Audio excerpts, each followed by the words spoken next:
This is a green bean. And in its current state, it's not really usable and not very tasty to drink.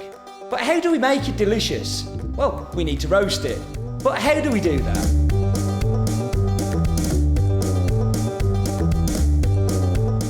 At origin, the beans are dried between 10 and 13%. So our aim here is to dry the beans further. We heat the roaster up to 250 to 300 degrees C, depending on which roaster we're using, and then drop the beans in. At about 3/4 of the way through the roast, we begin to see some very visual and physical changes in the coffee. We also see some of the chemistry of the coffee bean changing. This is the point where we can start to influence and develop the flavours within the bean.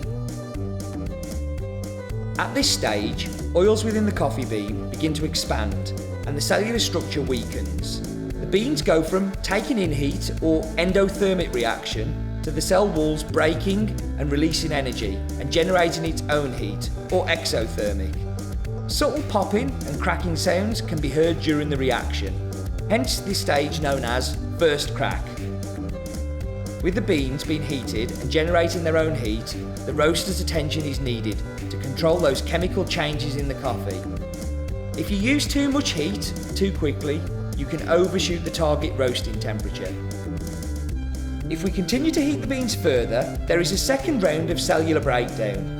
This second crack needs all the same care and attention as before to control the temperature and the roast.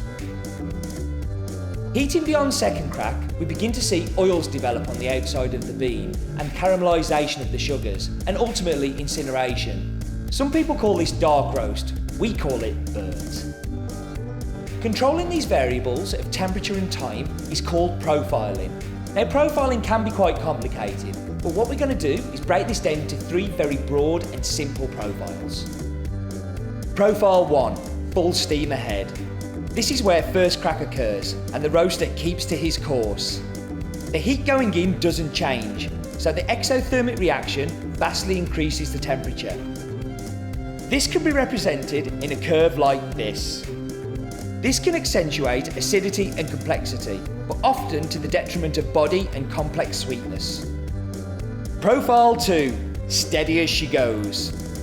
The heat is removed during the first crack to prevent overshooting of temperature.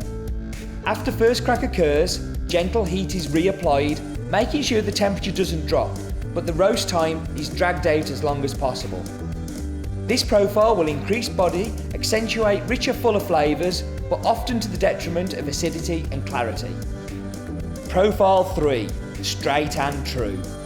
This is where first crack occurs and the heat is reduced but not removed, allowing first crack's exothermic temperatures to happen, but in a controlled way. After first crack is completed, heat is reapplied so the temperature climbs steadily. This profile is the best of both worlds, increasing the body of the first profile while keeping some of the acidity that the second profile can lack. This also gives a more complex sweetness. But the most important skill of the roaster is to pay attention. Smells and sounds will give us far more clues than our eyes, although paying attention to those temperatures and what's actually happening to the bean can be useful. A roaster must rely on their experience to combine all of this information together to get the very best out of the green